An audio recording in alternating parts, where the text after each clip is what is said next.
Viewer discretion strongly advised. The following account is intended for educational and entertainment purposes only. It contains the verbatim federal courtroom testimony from the trial of Sean Diddy Combs, as reported by Inner City Press. The courtroom fell into a heavy silence as AlBSure entered, not as a celebrity, not as Kim Porter's ex-partner, but as a man who claimed he nearly lost his life for knowing too much. In a trial already steeped in scandal, his presence added a chilling new dimension. With a somber expression, Al recalled the warnings Kim had given him before her untimely and mysterious death. A woman once vibrant and full of life, now reduced to autopsy reports and hushed speculation. According to Al, what happened to Kim wasn't what the public was told, and what he's endured since only fuels that suspicion. From a sudden and unexplained coma to his final, unsettling conversations with Kim, he suggested that the puzzle pieces are finally falling into place. Now, under oath, Al is implying that Diddy's crimes may go far beyond the public eye, that some of those secrets may be buried with the dead. This isn't just another music industry headline. It's a reckoning years in the making. When AlBSure took the stand, the energy in the room shifted. He wasn't just another witness. He was someone with deep, personal ties to Kim Porter. Someone who had spent years hinting that her death was anything but natural. Wearing a sharp charcoal suit and visibly emotional, Al took his seat. He glanced briefly at Diddy, then looked straight ahead, eyes fixed and unwavering. The weight of the moment was undeniable. For years, critics dismissed Al's claims as conspiratorial, bitter, or a cry for attention. But now, testifying under oath, his words held unprecedented gravity. He began not with an accusation, but a memory, a tender recollection of Kim's laugh, her spirit, her love for her children. The gallery was stunned into silence, then his tone changed. "Kim warned me," he said. "Years before she passed, she told me, 'You're too trusting.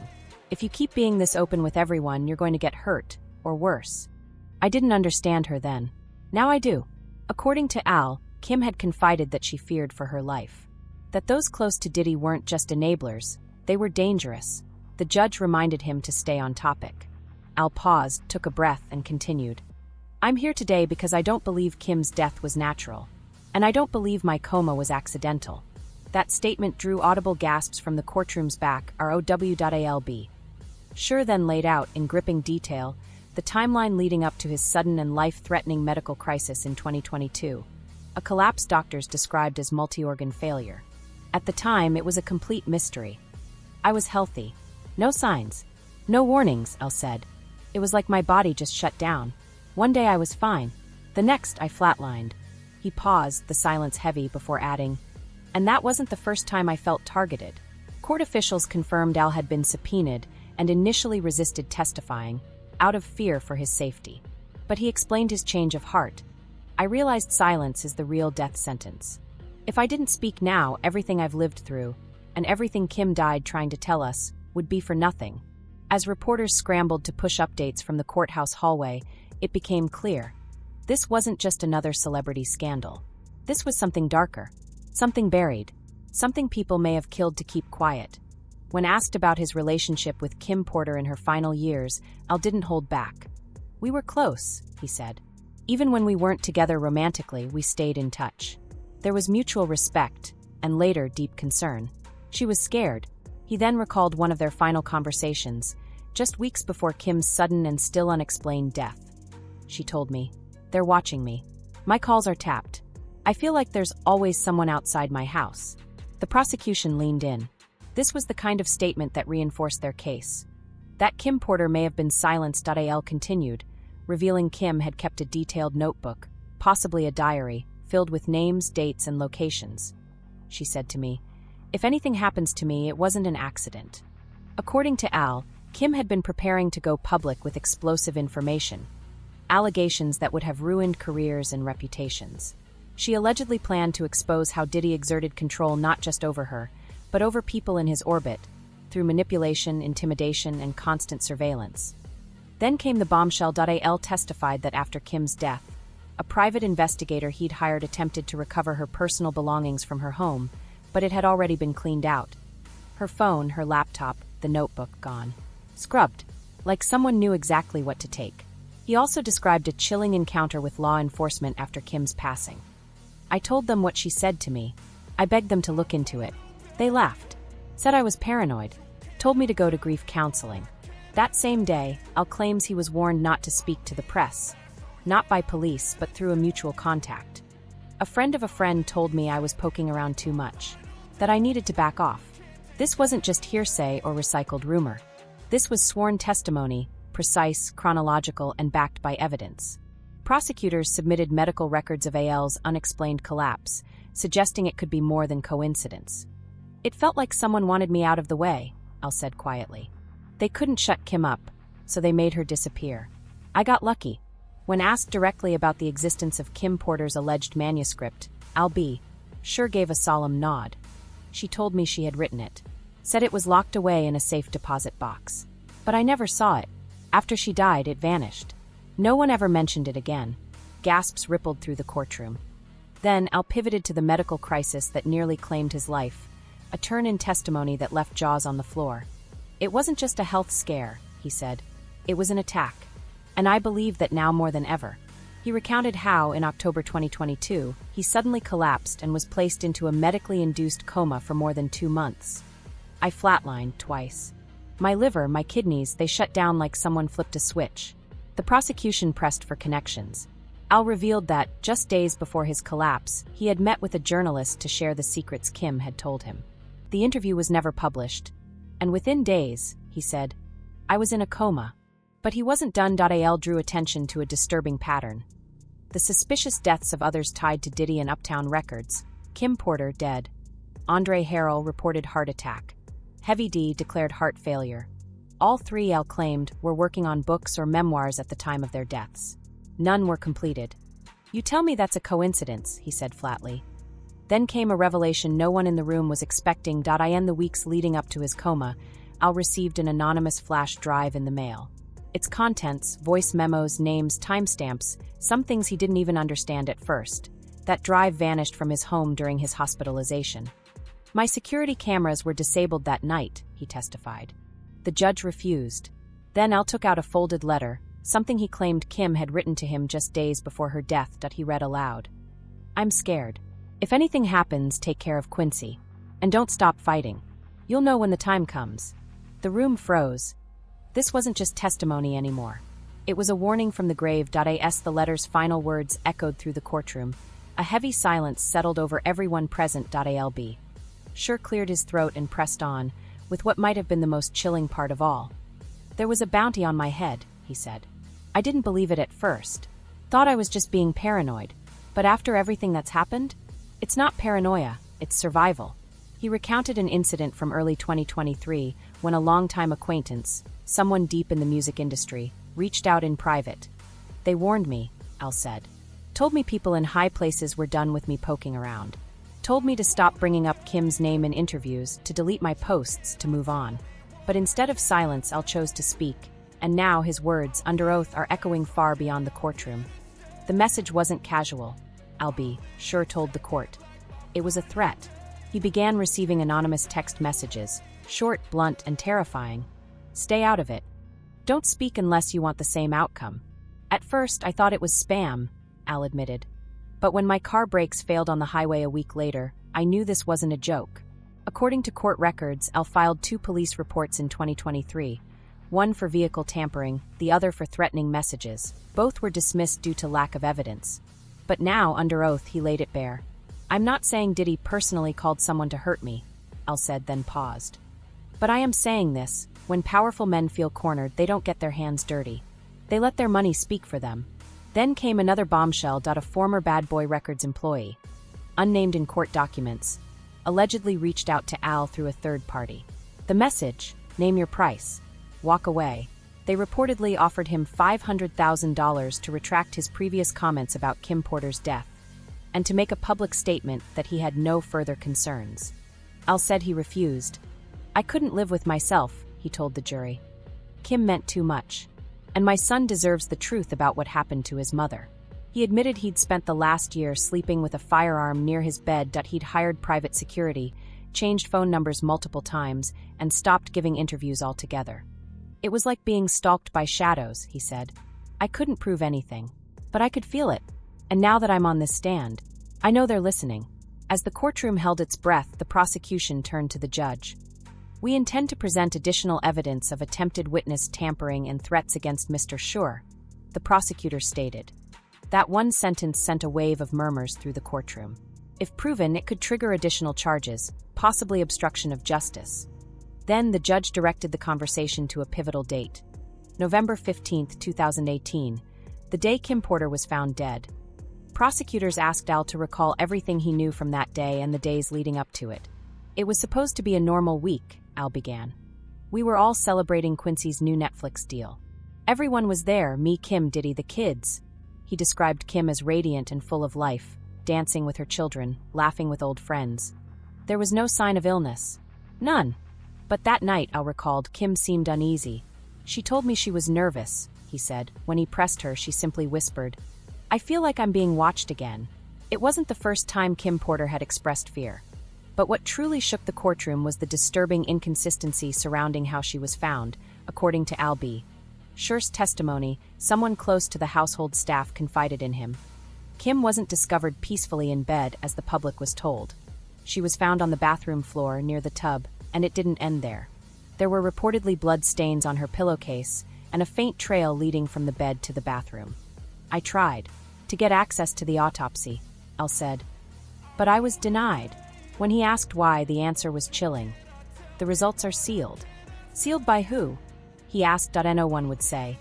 "The more I pushed," Al continued, "the more people backed off."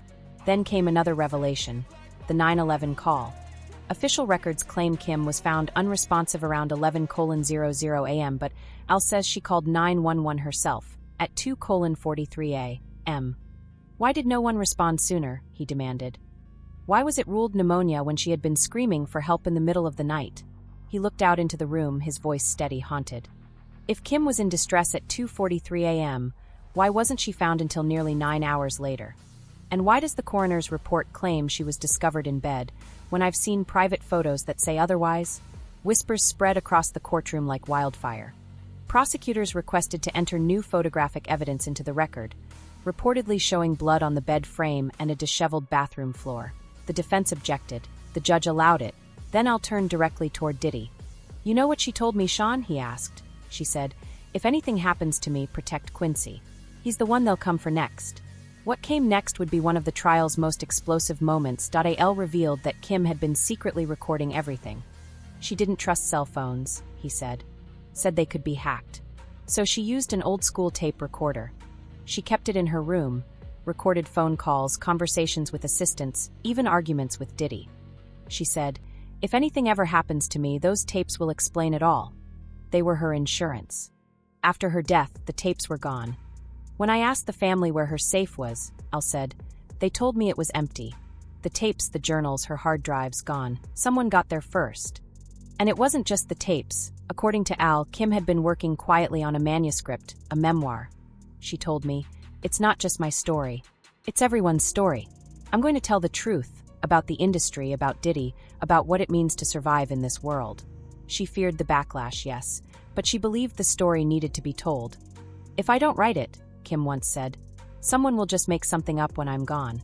And the most chilling part, Kim wasn't the only one writing a book. Al then turned the courtroom's attention to others who had mysteriously passed, people with deep ties to Diddy and, according to him, to the truth. Andre Harrell, he began, was writing a memoir when he died of a supposed heart attack in 2020. The last thing he told me was, "I'm going to put the truth in it." That was our final conversation. He paused, then continued. Heavy D, another legend from the Uptown Records era, died in 2011. Cause pulmonary embolism. He had just started writing too. I know because he texted me asking for a publisher contact. I'll let the silence hang before staring directly at the jury. "What do all these people have in common?" he asked. They all knew Diddy, they all had stories, and now they're all gone. He delivered his closing words like a knife sliding in slow. "I don't think Kim died of pneumonia. I think she died of silence. Of keeping secrets too long." And I was almost next. After a brief recess, the prosecution returned with what they described as critical medical context, tied directly to AlBSure's near-fatal medical crisis in 2022. The room tensed again as Al described the moment he regained consciousness after being in a coma for over a month. "I woke up surrounded by confused doctors and devastated family. They told me I had multi-organ failure." His voice dropped. They couldn't explain why.no illness.no pre-existing conditions.no clear cause, just collapse. Then came a revelation Al had never shared publicly. Not until this courtroom point 2 weeks before he went into the coma, Al says he was contacted by a man claiming to represent an old friend. The message was clear. Stop talking about KIM.in return, he'd be compensated, a financial courtesy. Al refused. That's when things got strange, he testified. His home Wi-Fi was disabled for several days, no clear technical reason. His tires were slashed that he caught a man trying to break into his building, who ran when confronted. Then I got sick, he said, and fast, unnaturally fast. He described the sudden onset. I couldn't breathe, I couldn't eat. Within days I was in the ER. Then I woke up in the ICU. A month later. Even more disturbing were the toxicology findings. Al claims doctors told him substances were found in his blood that he had never taken. Nothing prescribed, nothing voluntarily ingested. They told me I had been poisoned, he said. Yet, officially, his medical report listed only undetermined complications leading to organ failure. No police report was ever filed. Then came the most direct moment of the entire testimony. The prosecution asked, Mr. Shore, do you believe this was a targeted attack? Al didn't flinch. Yes. I think I was silenced, temporarily. And I'm not alone. People around this man, people who know the truth, they get erased, they get sick. Or they get buried. Then came another bombshell.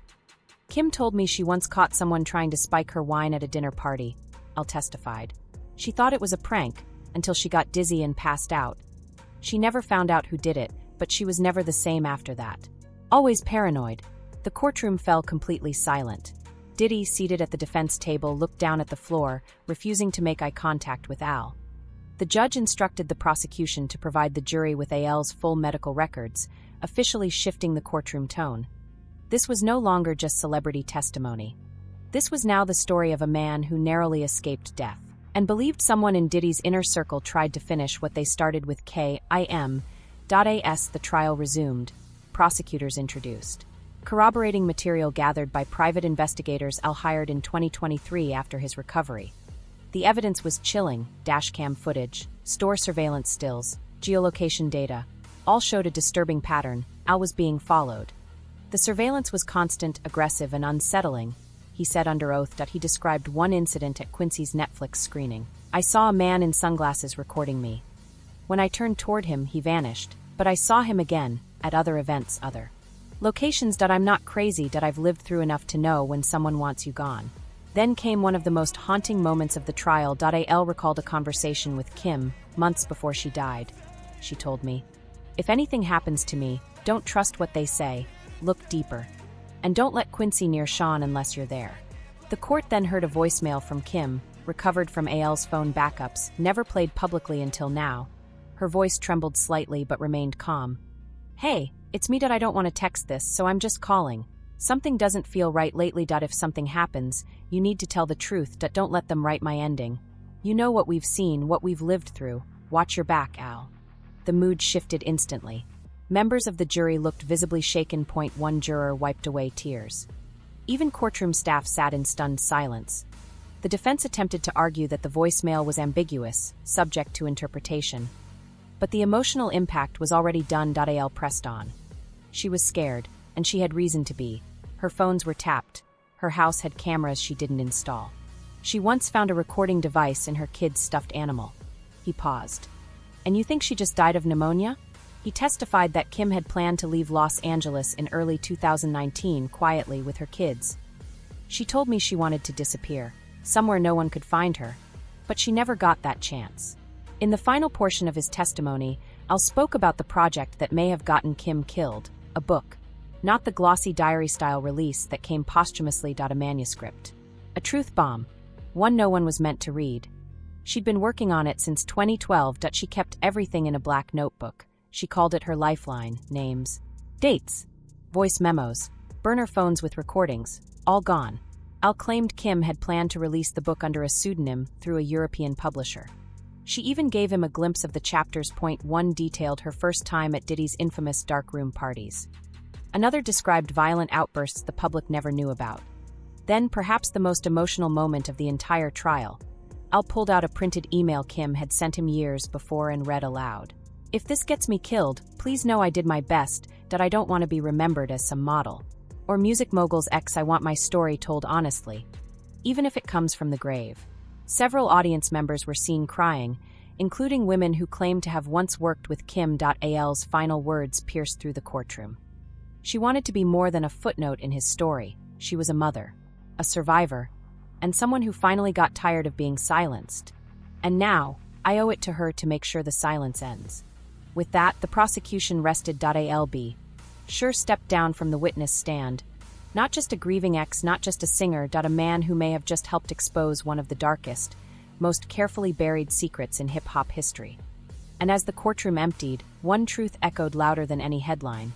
This wasn't just testimony. It was a warning, and it may have changed everything.